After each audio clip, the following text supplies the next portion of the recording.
মোদি পথ বিয়ের সময় 70,000 টাকা করে দিল।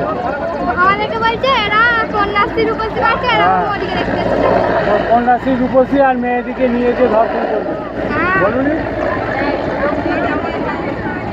যারা বলার বলছে তাদেরকে আমরা উত্তর দিই। মোদি শুধু আমাদের ভারতবর্ষের নেতা নয়, গোটা বিশ্বের নেতা 1 নম্বর। ওকে